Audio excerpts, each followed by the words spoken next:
할렐루야. 사람이나 세상 만물이 하루 동안 눌렸던 크고 작은 일들을 잘 이겨내고 아침이 되면 싱싱한 모습으로 나타납니다. 한낮의 태양빛에 축 처진 꽃나무들도 밤사이에 하나님께서 주신 새로운 생기를 얻어 싱싱합니다. 우리의 몸도 스트레스와 피곤으로 늘어졌지만 푹 자고 나면 몸과 마음이 새로워집니다. 하나님의 은혜지요. 밤새 안녕이라는 말처럼 어두운 밤을 싸워 이겨내야 다음날 아침에 태양을 볼 수 있습니다. 엄밀히 말하면 내가 노력한 힘은 적고 작고 하나님의 큰 은혜로 이겨낸 것이죠. 오늘은 여러분께 십계명 중 제4계명을 말씀드립니다. 안식일을 기억하여 거룩하게 지키라. 아멘. 엿새 동안은 힘써 내 모든 일을 행할 것이나 일곱째 날은 내 하나님 여호와의 안식일인즉 너나 내 아들이나 내 딸이나 내 사내 종이나 내 여종이나 내 가축이나 내 문 안에 머무는 객이라도 아무 일도 하지 말라. 이는 엿새 동안에 나 여호와가 하늘과 땅과 바다와 그 가운데 모든 것을 만들고 일곱째 날에 쉬었음이라. 그러므로 나 여호와가 안식일을 복되게 하여 그날을 거룩하게 하였느니라. 아멘. 안식일을 거룩하게 지키지 못한 경우가 있으면 반드시 회개하시기 바랍니다. 오늘이 거룩한 안식일이죠. 거룩한 주일이 되시길 바랍니다. 오늘 말씀은 출애굽기 14장 13절에서 14절까지 말씀입니다. 성경을 보시든지 화면을 보시면 좋겠습니다. 모세가 백성에게 이르되 너희는 두려워하지 말고 가만히 서서 여호와께서 오늘 너희를 위하여 행하시는 구원을 보라. 너희가 오늘 본 애굽 사람을 영원히 다시 보지 아니하리라. 여호와께서 너희를 위하여 싸우시리니 너희는 가만히 있을지니라. 아멘. 오늘 본문의 말씀은요, 하나님의 은혜로 이스라엘 민족과 모세가 애굽을 탈출하여 가나안 땅으로 가는데 애굽의 왕 바로와 그 군대가 이스라엘 민족을 잡으려고 달려오죠. 예.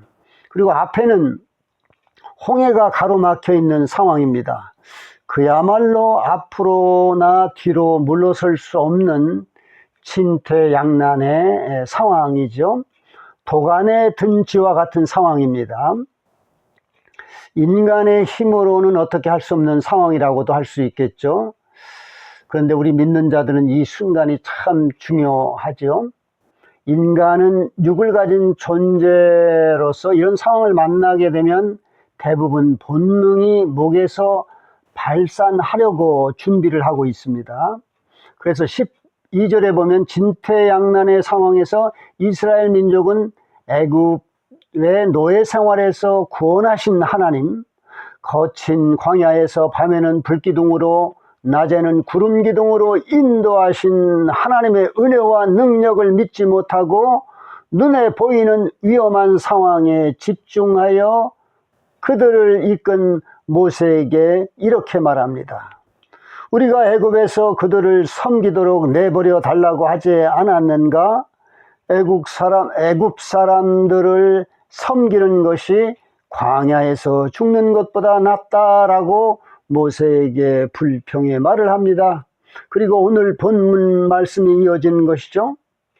모세는 그들에게 두려워하지 말고 하나님께 너희를 구원하시는 것을 보라고 말씀하고 있습니다. 그리고 애굽 사람들을 영원히 보지 않게 될 것이라고 말합니다. 그들에게서 영원히 해방될 것이라는 말이죠.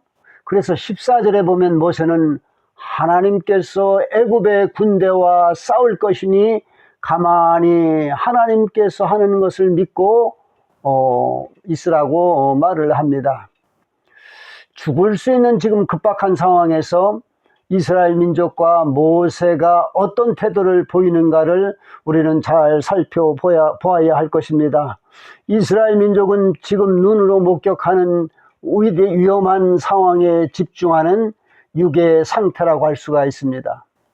인본주의적 태도라고 할 수 있겠죠. 그들에게 행하신 하나님의 은혜와 능력을 다 잊어버리고 육의 위험을 느낀 나머지 그것에 집중하여 불안해하고 어찌할 바를 모르는 그런 모습입니다. 그리고 모세에게 원망의 말을 퍼붓고 있는 것입니다. 그들에게는 하나님이 없고 오직 육신의 안위만 있는 것입니다. 육에 사는 사람들의 그 모습 그대로의 모습입니다. 그러나 모세는 영의 사람으로서 하나님의 전능하심을 온전히 믿고 이스라엘 사람들을 안심시키고 있죠. 그는 하나님의 은혜와 능력을 온전히 믿고 있습니다. 그는 하나님의 구원 약속을 믿고 나아가는 영의 사람이죠. 하나님과 친밀한 관계로 이루어진 사람의 모습이라고 할 수 있죠. 하나님 중심의 태도를 취하고 있는 모세의 모습입니다. 우리도 이제는 모세와 같은 태도로 살아야 한다는 것입니다. 상황이나 환경을 보지 말고 하나님을 바라보고 하나님께 은혜를 구해야 한다는 것입니다. 하나님 도와주세요, 하나님 살려주세요 라고 간절히 부르짖어야 한다는 것입니다. 이 태도가 매우 중요하죠. 믿는 자의 태도입니다. 지금 우리 사회는 6.3 지방선거 문제로 강남 잠실 지역의 그 지역의 사람들을 중심으로 모여서 시위하고 있죠. 특히 젊은이들이 모여 시위하고 있습니다. 젊은이들에게 참 고맙고 부끄러운 마음이 듭니다. 잠실 혁명이라고까지 부르고 있습니다. 부정선거로 국민의 참정권이 박탈된 문제이기에 재선거나 부분선거 등을 주장하며 여러 가지의 문제점들을 지적하고 있습니다. 선거의 정의가 바로 서기를 시위하고 있다는 것입니다. 문제의 원인을 속히 정확하게 찾아서 공의와 정의가 드러나길 기도합니다. 그런데 이 정권은 자유민주주의 정부라고 하면서도 국민에게 이해할 만한 해결책을 제시하지 못하고 있습니다. 국회의원도 마찬가지죠. 자기들의 이익이나 자기 당의 이익을 위해서는 목소리를 크게 내지만 그 누구도 국민을 위한 문제에는 몸을 던지는 국회의원이 없다는 것입니다. 마귀에게 사로잡혀서 그런지 국민의 소리만 듣고 있다는 것입니다. 참으로 한심한 대표들이죠. 여러분, 공의롭고 정의로우신 하나님은 어느 쪽에 계실까요? 정의를 구하는 문제에 동참하는 방법은 기도도 할 수 있고 후원도 할 수도 있고 시위에 참여할 수도 있습니다. 어떠한 행위를 하든 중요한 것은 하나님의 마음과 함께 해야 한다는 것입니다. 과문운동이나 국가 기도회에 참여를 독려해도 내 생각에 머물러서 하나님의 마음을 외면하고 있는 것입니다. 그것은 하나님을 믿는다고 하면서 믿지 않는 자의 행동이라고 하는 것입니다. 우리는 심은 대로 거둔다, 심은 대로 거둔다라는 하나님의 말씀을 두려운 마음으로 받아들여야 합니다. 하나님을 두려워하는 자는 자기 멋대로 행동하지 않죠. 그렇게 행동할 수가 없죠. 다시 오늘 본문의 말씀을 보면 모세는 불안해하는 이스라엘 민족을 안심시킵니다. 15절에 보면 하나님께서 도움을 부르짖고 있는 모세에게 부르짖지만 말고 이스라엘 백성에게 앞으로 나아가라 명령하라고 하나님께서 말씀하시죠. 이 말씀은 앞에 홍해가 가로막고 있지만 전능하신 나 하나님을 믿고 앞으로 나아가라는 것입니다. 이스라엘 민족이 뒤쫓아오는 애국 군대만 바라보고 두려워서 나아가지 못하기 때문에 그렇죠. 하나님을 온전히 믿지 못하고 있다는 것입니다. 하나님을 믿는 자라면 전능하신 하나님을 믿고 죽기를 각오하고 앞으로 나아가야 한다는 것입니다. 16절에 보면 하나님은 모세에게 지팡이를 들고 손을 바다 위로 내밀면 바닷물이 갈라져 걸어갈 수 있다고 말씀하십니다. 인간의 힘으로는 도저히 할 수도 없고 상상할 수도 없는 일을 하나님은 행하시는 분이시라는 것을 우리가 믿어야 한다는 것입니다. 그래서 어떤 일을 할 때 나의 판단이 앞서면 안 될 것입니다. 하나님의 말씀을 무조건 믿고 순종해야 합니다. 25절에 보면 애굽의 군대가 바닷물에 빠져 달아나라고 하면서 이렇게 말합니다. 여호와 하나님께서 우리를 쳐서 이스라엘 사람들을 위해 싸우고 있다라고 말합니다. 전쟁이나 어떤 일을 우리가 하는 것 같지만 그렇지 않다는 거죠. 하나님께서 직접 일하고 있다는 것입니다. 그래서 우리는 매사에 하나님의 주권을 인정하고 순종해야 한다는 것입니다. 출애굽기 17장 8절에서 13절까지 보면요, 이스라엘은 아말렉과의 싸움에서 모세가 지팡이를 들고 산 정상에 올라가 팔을 올리면 이스라엘이 이기고 팔을 내리면 아말렉이 이겼습니다. 팔을 올리는 것은 하나님을 온전히 신뢰하는 것이죠. 그럴 때 하나님께서 싸움에 개입해 주셔서 도와주신다는 것입니다. 싸움의 승패는 사람이 아니라 하나님께 달려있다는 것입니다. 우리의 생사화복이 하나님께 달려있죠. 성령님을 체험한 사람은 또는 예수님을 굳게 믿고 있는 사람은 이 말을 실감했을 것입니다. 다윗과 골리앗의 싸움에서도 다윗이 이긴 것이 아니라 하나님께서 이긴 것입니다. 어떻게 어린 청년이 거인 골리앗을 이길 수 있겠습니까? 그것은 이성적으로 인간적으로 이해할 수 없는 것입니다. 그러나 세상을 움직이시는 하나님은 무엇이든지 할 수 있는 분이시죠. 그런 이적은 구약시대나 예수님 초림 때만 일어난 것이 아니라 지금도 이 땅에서도 다른 모습으로 일어나고 있는 것이죠. 그것을 보지 못하는 것은 믿음이 아닌 과학적인 눈으로만 이해하려고 하기 때문에 그렇습니다. 여러분, 미국의 트럼프 대통령이 외계인과 UFO에 대한 것을 밝힌다고 말한 적이 있죠. 그것은 영적인 현상이 실제로 나타나는 것이지 실제로 하나님께서 외계인을 창조하신 것이 아니라는 것입니다. 즉 마귀가 실제로 나타나는 현상이라는 것입니다. 지금 시대는 마귀가 보이지도 않지만 이제 마귀가 실제로 나타나서 우리가 눈으로 볼 수 있다는 것입니다. 그래서 성경 말씀대로 이루어지는 것입니다. 우리는 성경 말씀과 하나님의 계시를 분별해야 하여서 믿으면 됩니다. 그 외의 것은 마귀의 짓이죠. 예수님은 과거나 현재나 앞으로도 세상을 주관하시는 분이십니다. 우리의 영원하신 하나님의 아들입니다. 아멘. 에베소서 6장 10절에 보면 우리의 씨름은 혈과 육에 대한 것이 아니요 정사와 권세와 이 어둠의 세상 주관자들과 하늘에 있는 악의 영들에 대함이니라 라고 말씀하고 있듯이 우리는 공의와 정의를 위해서 사람과 싸우는 것이 아니라 마귀와의 영적 싸움을 계속해야 합니다. 하나님께서 하시는 것이므로 우리는 물러서지 말고 악한 무리와 싸워 이겨야 합니다. 사람과 싸우는 것이 아니라 사람 안에 있는 마귀와 싸우는 것입니다. 그래서 사람을 미워하지 말고 그 속에 있는 마귀의 지배받고 있는 그런 사람들을 불쌍히 여기라는 것입니다. 하나님께서는 우리와 함께 하시죠. 우리는 이것을 늘 잊지 말아야 합니다. 우리가 마귀와 싸울 때는 감정으로 싸워서는 안 될 것입니다. 잠언 24장 6절의 말씀처럼 싸움에 앞서 승리를 위한 전략을 가져야 합니다. 무엇보다도 하나님과 함께 하여야 한다는 것입니다. 그것이 전략이죠. 고린도후서 10장 4절의 말씀처럼 우리의 무기는 육이 아니라 마귀의 요새를 파괴할 수 있는 하나님이 강력한 무기라는 것입니다. 또 에베소서 6장 10절의 말씀처럼 우리의 힘의 근원은 하나님의 능력입니다. 우리는 끝까지 선한 싸움을 해야 하죠.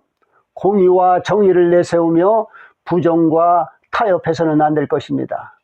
요한계시록 19장 11절의 말씀처럼 신실과 진실의 예수님은 정의로 심판하며 우리와 함께 싸우실 것입니다. 계시록 2장 11절에 믿음으로 이기는 자는 두 번째 죽임을 당하지 않을 것이라고 합니다. 또 26절에 보면 믿음의 승리자와 끝까지 주님의 뜻을 행하는 자에게는 모든 나라를 다스리는 권세를 주신다고 했습니다.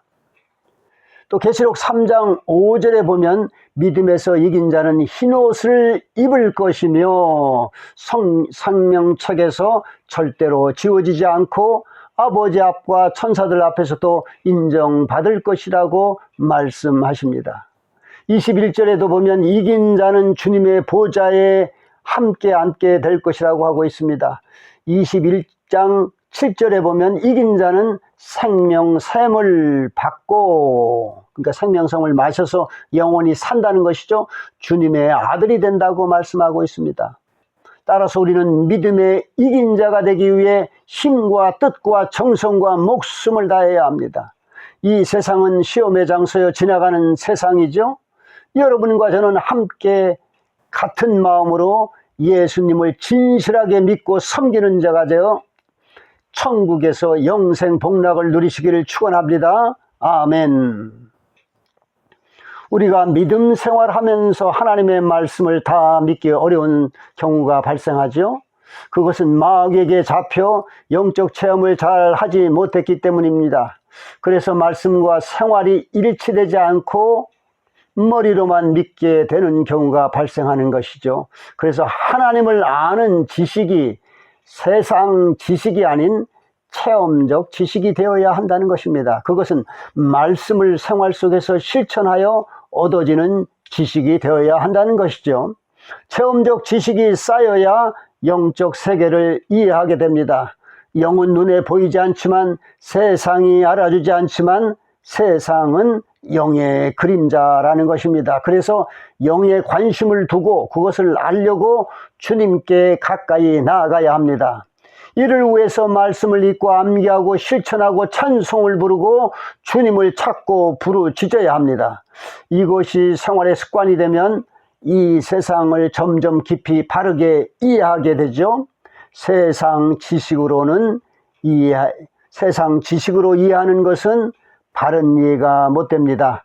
그리고 답답한 마음이 들어도 인내하며 주님께 기도하며 주님께 자꾸 물어봐야 합니다. 그래서 하나님과 친밀한 관계를 이루도록 애쓰고 힘써야 합니다. 저도 이를 위해서 어떤 때는 주님을 찾고 부르짖으며 주님을 갈망하기도 합니다. 주님을 쉽게 만날 수 없습니다. 주님께서 성령님을 주셔야 하지만 마태복음 7장 7절의 말씀처럼 찾고자 하는 자는 찾고 두드리는 자에게는 열릴 것이고 구하는 자는 구할 것입니다. 그런 믿음을 포기하지 말고 끝까지 구해야 한다는 것입니다. 여러분, 이런 말이 있습니다. 물고기 7마리가 있는데 일반적으로 물고기는 눈이 2개죠. 그런데 7마리 물고기 중 6마리는 눈이 하나인 비정상인 애꾸라는 것입니다. 그리고 한 마리만 정상인 눈이 2개였습니다. 그런데 6마리 물고기가 자기들은 눈이 하나인데 눈이 2개인 물고기에게 비정상이라고 조롱했다는 것입니다.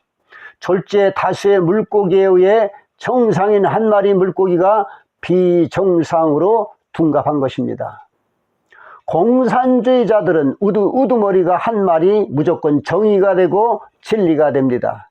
자유민주주의 국가에서도 힘의 논리나 다수에 의해 비정상을 정상으로 둔갑시키는 경우가 많습니다. 지금 우리의 시대가 바로 그렇다는 것입니다. 공의와 정의를 찾기 어렵고 다수의 힘으로 정의라고 목에 힘주어 말하고 있습니다. 많은 국회의원이 초등학생도 이해가 안 되는 말을 하며 국민의 생각이라고 주장합니다. 목에 핏대를 세워가며 옳다고 말합니다. 한두 명이 아니죠. 그들에게는 나라와 민족은 없고 정권과 자기 이익밖에 없습니다. 참으로 슬픈 일입니다. 하나님을 멀리하고 마귀를 부르는 행위입니다. 자꾸 마귀를 부르면 나라는 망하고 국민의 삶은 피폐해진다는 것입니다. 여러분, 그런 원인들은 어디에 있습니까? 첫째 원인은 이 나라 교회들이 하나님께 죄를 짓고도 회개하지 않기 때문에 그렇습니다. 여러분과 저는 어떠한 상황에서도 정의는 정의이고 불의는 불의하다라고 말할 수 있기를 축원합니다. 아멘. 여러분과 저는 이 땅 구석구석에 존재하는 어둠의 영과 싸워 끝까지 이긴 자가 되시기를 축원합니다. 아멘. 여러분, 회개 기도와 중보 기도를 계속해 주시기를 부탁합니다. 감사합니다. 아멘. 샬롬.